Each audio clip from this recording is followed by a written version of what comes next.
Welcome to the Career Coffee Chat podcast. I'm your host, Aaron Urban, certified career strategist and executive coach, removing career roadblocks so you can achieve more impact, influence, and income. Today, we are talking to Sheryl Lyons, who will be sharing with us how to spark your leadership success.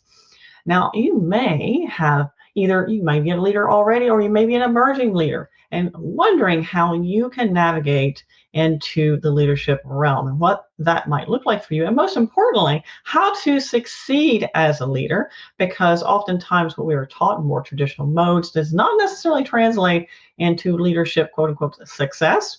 Now, a little bit about Sheryl. Sheryl is a business leader. She's a management consultant and a certified master coach with a passion for building vibrant workplace cultures that positively impact company performance and personal performance.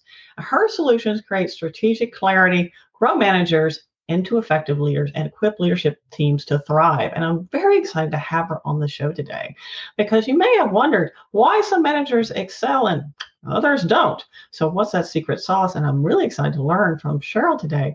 So without further ado, very excited to bring to you Sheryl. Sheryl, great to see you and have you on the show today to talk about how to spark your leadership success.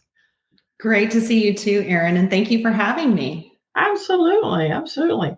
I am, it's interesting when we were talking, prior to the show and getting ready to talk about the show topic, you mentioned in some of the materials you shared with me, what gets you here basically doesn't get you there, is to quote Marshall Goldsmith's book, What Got You Here Won't Get You There.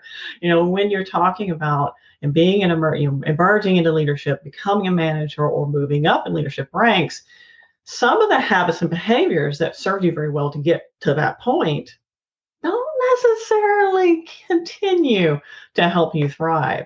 And I'd love to hear from you a few of those top ones that you see that hamstring emerging leaders and their success.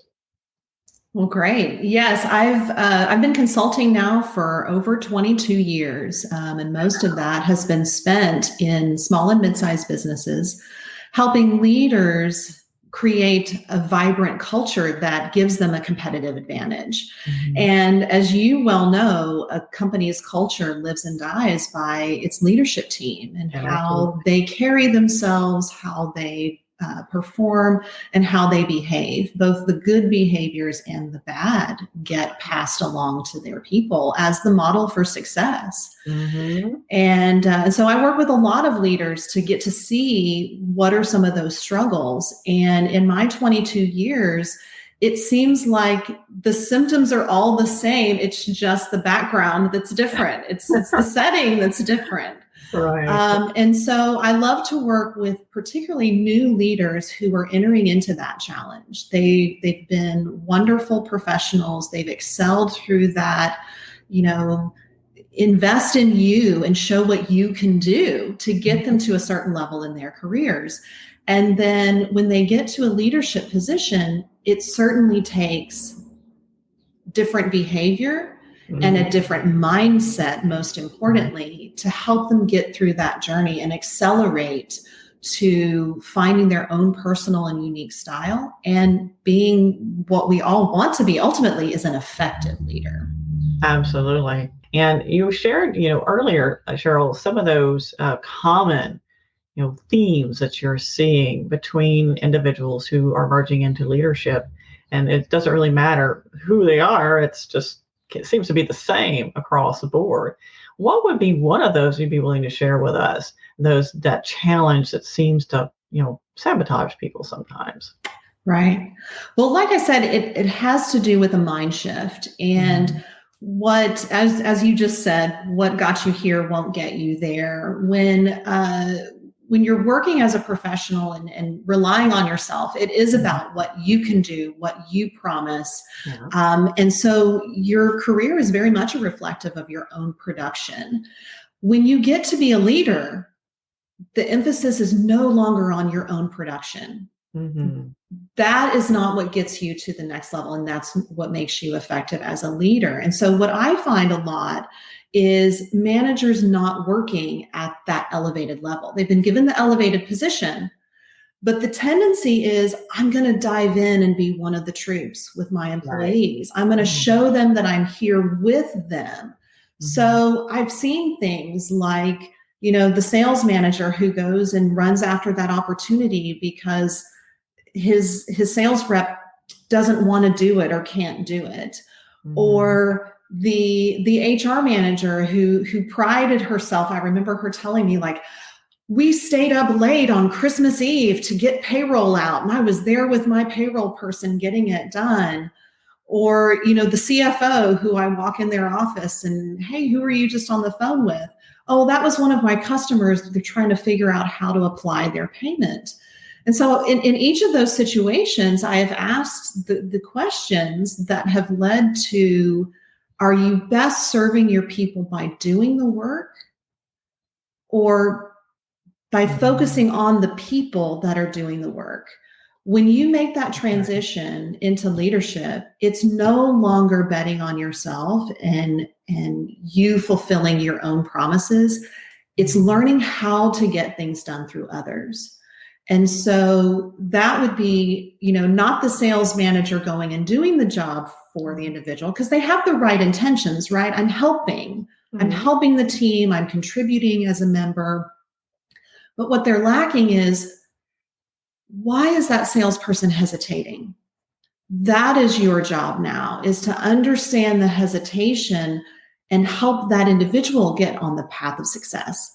You doing their job for them is only enabling that same behavior. That's exactly right. Behavior you tolerate, you encourage every time. That's right. Sending the wrong message too. There's something I learned in leadership psychology called the expectancy effect, and that works not just in scientific experiments. It also works within individuals, particularly in leadership positions, because the influence of a leader, as you alluded to earlier, is much more poignant because we model our leaders, consciously or unconsciously, their behaviors. So think about that. Right. Is important because the leader models behavior and sets the tone, if you will, for the organization, their team. Also, what if, let's just say, that sales manager, by going out and doing that work for that individual, might be sending the message, hey, I think you're incompetent. And then what happens is that person, that affects their psyche. Then they start to rethink things they would normally take risk on and be more proactive. They rethink that. And then all of a sudden they're exhibiting more of the behavior that, seems like they don't know what they're doing, which perpetuates more of that person responding in that way. And it's like what we call this negative cycle, right? It's a negative spiral. So that's something to keep in mind, when we're stepping in as leaders. We actually, to your point, are we doing the right thing? Are you doing the right thing and working at the right level? To me, it's a matter of focus. And again, that tendency is, I'm going to go back to doing what I've always done before, which is crank out the work and produce. Right. And so the tendency is you can no longer see yourself as that being your value. Your value then has to shift to people and process. How do I make that person effective? It's connecting with them one-on-one to ensure they have the skills, they have the confidence, they're getting the exposure and the experience so that they can continue to progress. And then it's on process. It's people and process. Is there a way for you to become more efficient? Or in the example of the HR director staying late for payroll, I challenge her, sounds to me like you don't have the right payroll provider. Fix the problem. Don't perpetuate the problem and roll up your sleeves and say, I'm in this with you. Remove the muck. Don't jump into it with them. Everybody listening, write that down. Remove the muck. Don't jump into it with them. Right. That's the focus. Right. So, and so many times I just see managers who miss that connection. And the tendency is to dive back into the work because that's what's always made them successful before. What got them here. Right. Yeah. And for those of you tuning in, have you ever experienced leadership that would oftentimes jump in and try to problem solve instead of empowering you to problem solve? And or have you found yourself as a leader feeling like, ooh, I'm not sure if they can do this. Let me just help them. Have you been guilty? And it's okay. It's okay. This is safe space. You can share if you've experienced that, either vicariously from leadership or as a leader yourself. And Sheryl, for you, I'd love to know what your thoughts are, because what gets people to a certain point, oftentimes in organizations, to be promoted is by working very hard, by being their performance, right? They're measured by performance. Oh, you're a great performer. Let's elevate you to a leadership role, which has nothing to do with your performance necessarily, but is not the same set of skills, right? What are your thoughts about that? Well, in those situations, I often go back to the leadership, right? The executive leadership, the person who gets to pick those people who were good performers. And there's a couple of things that I always recommend that they do. And number one is to acknowledge that this is the quintessential leadership experience. So don't just throw somebody into the deep end of the pool and have them sink or swim. You have to acknowledge that there is a transition that has to be made, and you have to pitfalls. These are the road bumps along the way. Mm-hmm. And the second thing to do is to equip them to accelerate through that process and not just muddle through it and find their own way. Acknowledging it and then teaching them how to build those skills. How do you not rip it from your employee's hand and do it, but rather teach them the process of thinking through it, right, and how that's better in the long run, rather than it's just faster if I just do it for them. Oh my gosh, yes. Now, admit it. For those of you tuning in, whether it's now or later, if you're watching the replay, have you found yourself saying, and I have found myself saying this, if I want it done right, I'll just do it myself. Right. Yeah. And so that's the tendency, right? And so that's where you have to have that mental shift of, okay, I'm doing it again. I'm stopping myself. What's the way I should be addressing this, addressing the person, addressing the process, teaching the skills along the way, rather than jumping in and solving the issue. And please understand, I want to make sure that we're not going completely off of the edge of the cliff. I'm not saying that managers should never do the work for their people, right? There is a level of that. I'm gonna jump into the weeds with you. I'm gonna pull the load just as hard. My point is that can no longer be the sole focus, right? You want to do that to build camaraderie, to build that relatability with the work. But the focus has to shift to people and process over production. Right.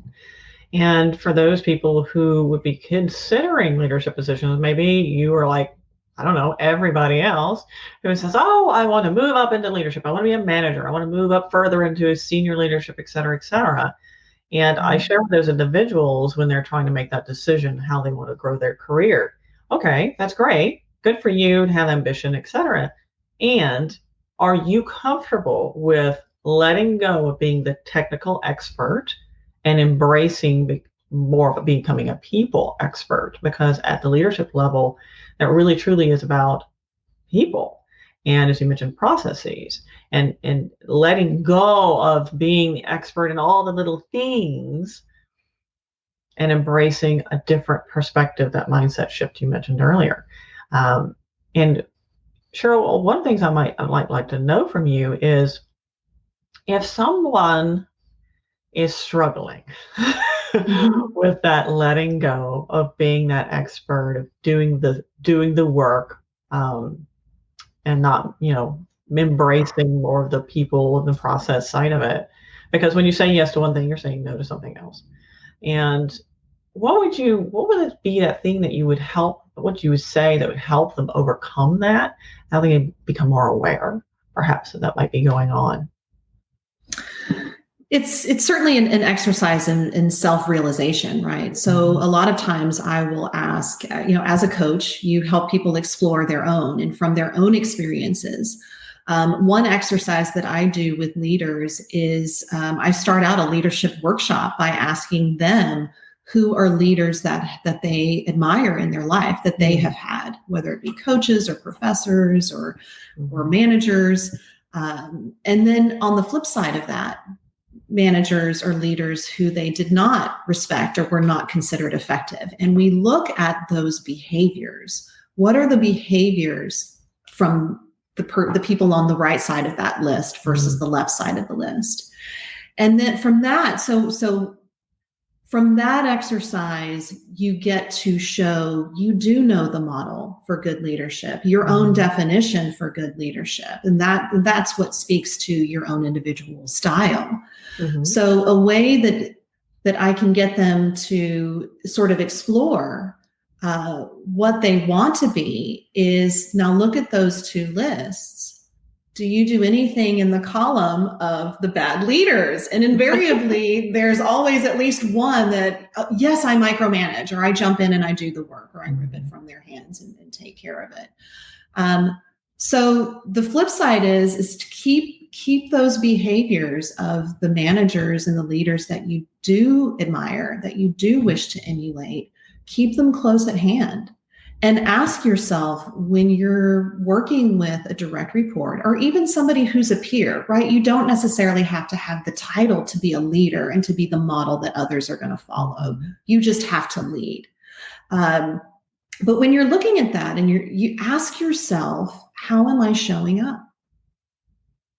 How do I show up through my own eyes in this interaction with this individual?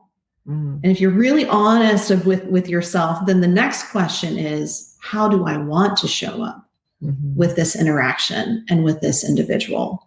How do I want to come across? I always speak about making your intentions known, right? My intention in this conversation is to address an issue so that you can get on the path to success, so that you can be successful and promoted and have good performance and those things, right? When somebody feels like their manager is getting on their case or correcting, they miss the intention behind it. Are you paving my path to the door? Or is this a formal write-up that's, helping you get to the point where you can fire me one day? Or are you truly investing in me and my development? And that, when that intention becomes clear, that can take you so far with any direct report or anybody who's looking to you for leadership, because it shows you're investing in the person, right? Which is so much more important than the production. It is. It's so much more powerful. And Gail also shared here, understanding the logic of the task helps the employee feel quote unquote power. My job as a leader is to help employees grow, so they can, thrive. I mean, that's the whole point. And it's interesting because someone asked me a couple of weeks ago when I was interviewing for a podcast show, they said, what's your definition of leadership? And I said, well, that's a great question. My definition of leadership is to be a servant leader. That's a term that's fairly well and widely known. And you exist as a leader to support the development and the goals of your team. Ultimately the company goals, but to help them thrive. You're there to remove roadblocks. You are there to help them be better at what they do. That's what you are there for. It's not the, hey, look at me show. Right. Right. Look at me. Right. And that's one of the things I call the Superman or Superwoman syndrome. You dive in, you've got that cape flying behind you. I saved the day. And the challenge here with overcoming that is we get a hefty shot of dopamine when we do this. Because when we save the day, we feel this sense of accomplishment. Oh boy, I've done the thing. Well, and one, wouldn't it be great if you didn't have to save the day? And two, wouldn't it be great if you could help your team do that if it's necessary, right? How much more meaningful can it be when one of your team members gets to be the hero and you get to know, I was behind their success? To me, that's much more meaningful than your own success, is getting to see others succeed.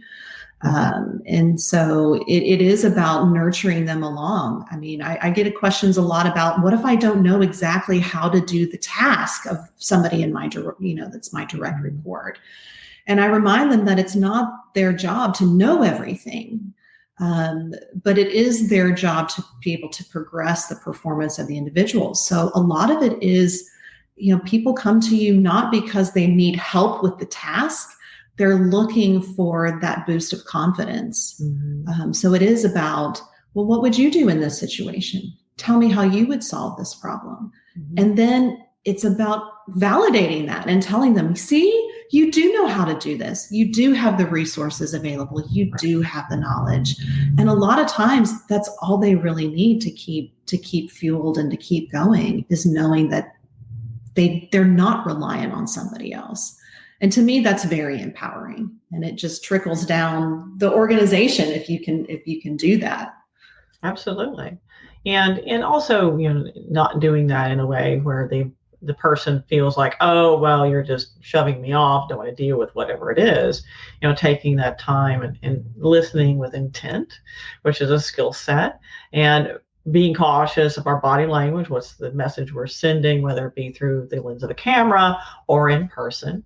And that's also important. You hear a lot right now, Sheryl, about executive presence.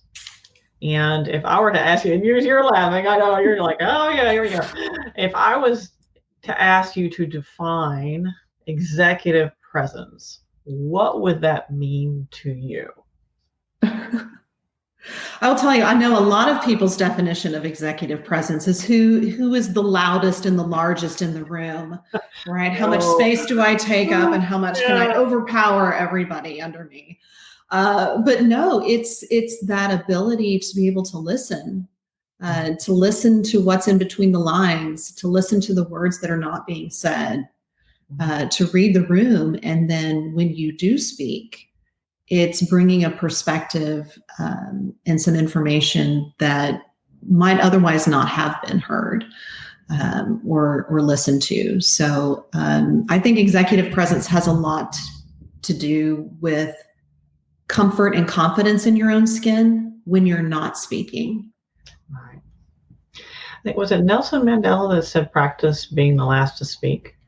I think it was. I may misquote, but I believe it was Nelson Mandela. And there's a really good reason for that, because if you as a leader can practice being the last to speak, one, you're not stifling the innovation of your team, because your team will, if you start sharing, oh, I think we should do this, blah, blah, blah, blah, blah. Well, if so, you think someone is going to disagree with you? No, they want a paycheck. So, of course, they're not going to disagree with you. And they'll most likely go along with whatever you said. And that doesn't encourage innovation. So if you sit and you listen and you encourage other people to share and talk and collaborate, and then at the end, you can come in and not only acknowledge the efforts of the team and help them, of course, align with the vision of the company or whatever needs to happen at a higher level, and then encourage them and give them support they need, and they think you're brilliant, right? They've really, done that, that work and that marination and that collaboration to have all that happen. And you're really there to guide, not steer. And that's right. I think what people misinterpret executive presence, as you mentioned, being the loudest in the room. That's a presence. I don't think it's executive necessarily. It is a presence. Yeah. And it's interesting because in Eastern cultures, or the Western, Eastern cultures, Eastern cultures, it's Asian cultures, China, Vietnam, and that sort of thing. They really revere the power of silence. And instead, versus American cultures, for example, or Western cultures, we really do have this extrovert ideal that the person who's smartest is the one who's talking the most. Yeah, it is often the last person to speak, and good management. Bringing it back to leadership in its practice is, not everybody is meant to be a manager, right? So that's one of the things that I mentioned to the executives that I consult and that I coach is, don't make being a supervisor or being a manager the only semblance of prestige around your organization. You do need to promote your subject matter experts and the people who are technical experts, right? There has to be promotion other than people management in your organization.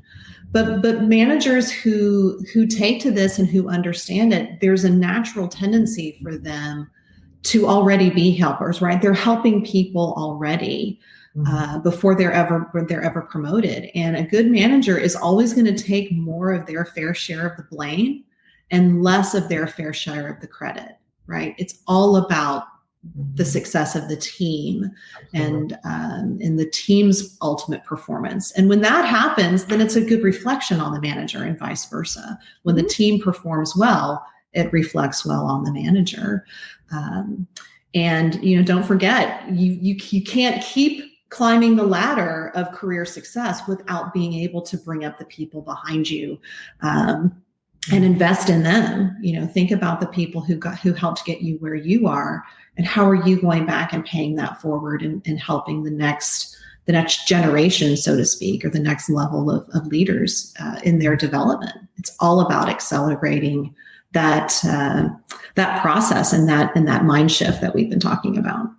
I love that what you just shared, about bringing those people up and accelerating other people's growth. And that's what it's about. I think John Maxwell shares that the epitome of leadership is when you are then creating leaders, right? And that's the culmination of your leadership ability, is truly when you have come to a point in your leadership acumen that you then create other leaders and are lifting them up, and they are coming along with you.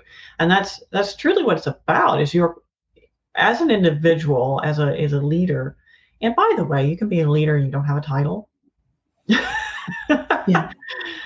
Happens all the time. Anybody who's a parent, if you're a parent out there, raise your hand. And if you think has anything to do with leadership, please let me know.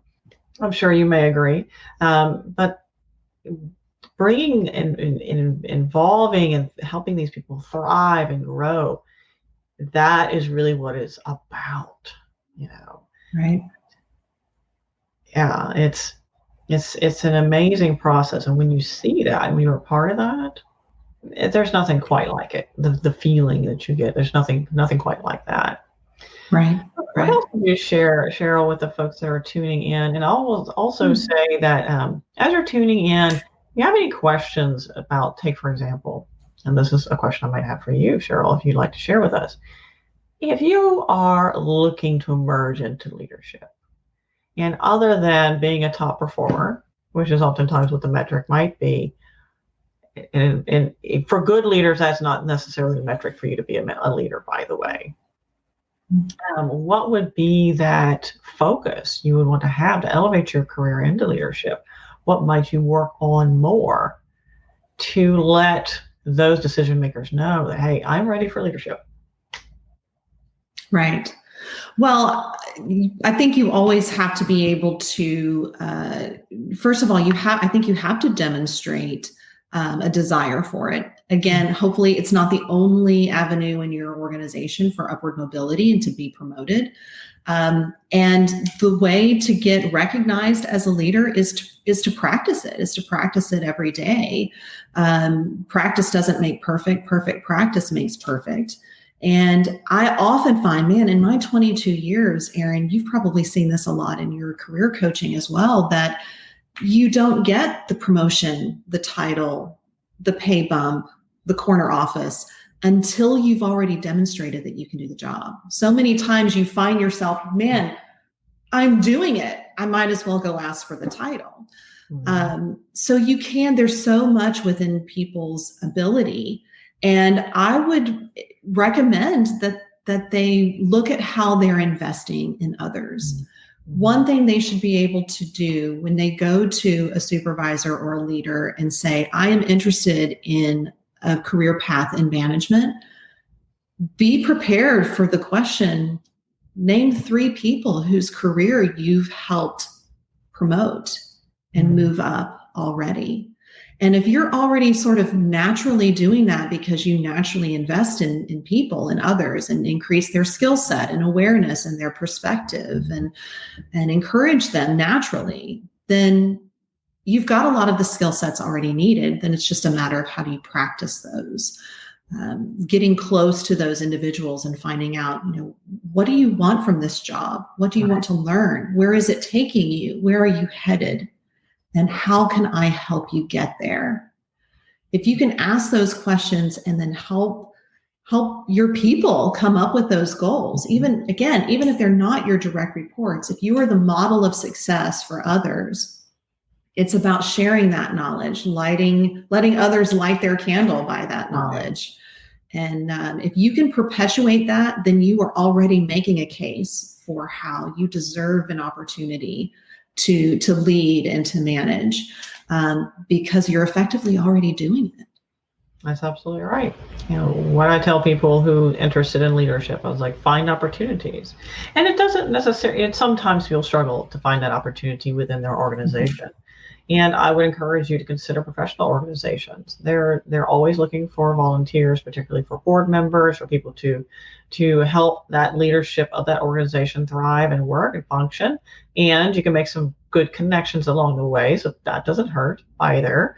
So if it's not within the organization, if there's just absolutely no opportunity for you to practice leadership skills and develop that, then look outside or your organization, volunteering, professional organizations, etc. And also note that project management, if you have an opportunity to do a special project, participate, collaborate, and or lead a special project within your organization, that is tremendously helpful as well, and a tangible takeaway that you can bring to those key decision makers. Say, see, I did this, and I've done these things over here, and I'm ready. The biggest mistake I see, Sheryl, is people just don't communicate that this is what they want. They don't communicate their career goals, if they have them to begin with. They work really hard and they hope people will notice. And I mentioned this in my book, Elevate Your Career for More Impact and Income. But people just work really hard and try to be the best at what they do. And they just think people will just magically understand that this is what they want to do with their career. Right. They don't think you want to work really hard. I don't Yeah. Part of my story, and I tell this to a lot of people that I coach and that I consult as well. I mean, part of my story is the only reason I was a hired CEO and an experienced CEO was because I went and I asked for the job. You're not always going to have that recognition. So it's, what do I need to showcase? Is it a special project? Is it taking on somebody to coach? Is it coming up with a new idea and then implementing that idea? There's lots of different ways to practice leadership. And I kind of bringing this back to where we started from, it all comes back to your behavior as well. Mm-hmm. So to have that self-awareness of how do you show up, when you think about those leadership behaviors, you have to be careful about things like, am I adding to the drama or am I taking away from the drama? Wow. Am I adding to the panic or am I taking away and providing calm?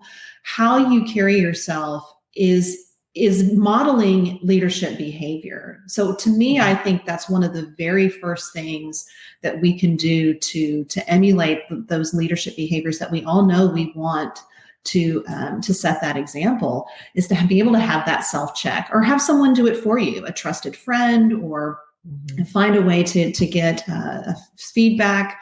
I do a lot of 360 evaluations on my leadership so that they can recognize blind spots, recognize where they are strong, because part of that is what keeps us going in that leadership path, right? Is recognize and acknowledge where you're strong. But then once you know where you are weak, you can make very specific and targeted goals to help you continue your progression and shore up some of those leadership skills. All right. I do recommend that as well. You're on point, Sheryl, with 360-degree reviews. I use third-party reviews, also do surveys that I create, or personal interviews, depending on the organization, what their needs are. But it's so important. We don't grow unless we get feedback. I mean, just think of it. As a human being, that's how we grow. That's how we learn. I mean, when you watch a toddler start to learn how to walk, right? And they get feedback. They fall, well, that didn't work. And there's some tears shed and things, and they work through it, but they're determined, right? So they continue to try. And with that feedback, they start to realize, okay, this is working. This is not working. If anybody has ever sailed a boat, it's a giant experience in feedback. Right. We're tacking into the wind, where you're getting feedback from that wind and knowing, okay, how do I need to navigate this? So when we're talking about navigating our career journey, getting that feedback is so incredibly important. I share this in my book as well. But Gail has a really good note here. She says, once you embrace leadership, you cannot go back. It's a continuous journey. And it's funny. It's like, yeah, once you're there, you've embraced it, you've embodied it. And it's a wonderful thing, I feel, to be on that journey. I mean, it certainly changed my life. Um, I was more of a victim mentality person a long, long, long time ago. And when I started to embrace leadership and understanding what that really meant, adding value to people, helping people thrive, it changed my entire life for the better. It did. I was less me-centered and more, selfless, giving. And when I turned that corner, that's truly when I started to see my career and my life improve. Right. Yes. Yeah. Feedback is tremendous. I've lived my whole life with the mantra that feedback is a gift. Mm-hmm. So you need to give it generously and receive it graciously, because that is the intent, right? We can't continue on our path or continue to improve without getting that feedback loop. And so that's another thing that you can do if you're wanting to dip your toe in the pool of leadership and try it out, is to focus on some of those relationships. Find somebody who will give you open feedback. Mm-hmm. And I always say this with whenever you do get into a leadership position, keep that feedback loop going, right? If you're asking for feedback as a leader, your people are going to be much more open to receiving feedback. And it's this constant loop. If you can create that constant loop, then those tough conversations are so much easier to approach and to have, because there's a foundation. The longer we take, this is what I find a lot of managers doing, is avoiding those difficult, crucial conversations that get people unstuck. And what I have to do is help them recognize that inaction is an action, it's a choice, and you're not serving your people by holding back that feedback. That's right. So if you need to practice it, write it up, think again, what is your intention in having the conversation, start with that.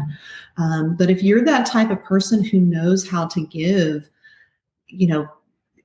constructive, helpful, but empathetic feedback that people can actually act on, that's a huge leadership behavior that, again, can be honed and practiced along your way.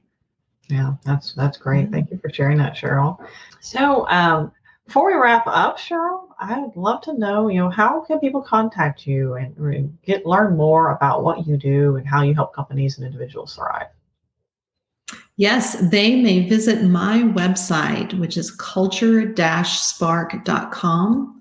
We help leaders build culture as a competitive advantage, working closely with leadership teams on their team dynamics and disciplines and structures that help them build those different components that create culture. And as we all know, we know great companies that have great cultures that help propel them forward. And it is my passion to work with those companies who know that culture can make a difference, and they're willing to invest in that and in their people to get there. So it's a wonderful work, very enjoyable, and I'd love to help others along in their journey.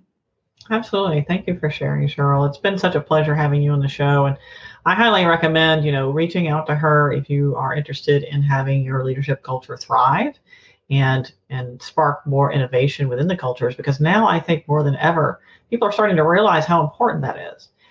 Even with the interviews you're having these days are more around culture and culture fits, and what's your personality like, not just your performance, and how well do you deal with conflict, what's that persona that you exude to the world, that presence you deliver, and your brand, what is that brand? And there's more emphasis and focus on that now more than ever. People can no longer ignore the importance of the people side of leadership, particularly.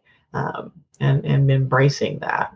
It's been a pleasure having you on the show, Sheryl. I am so thrilled to have you here and learn more about how to become a more effective leader and spark that leadership transformation. And reach out to Culture Spark and learn more about them As always, it's been a deep pleasure. Sheryl, it's been a deep pleasure having you on the show. I am just absolutely beyond thrilled to have you here. And it's been fun speaking with you and learning more about, leadership, what to avoid, what works, what doesn't, and just know what got you here won't get you there.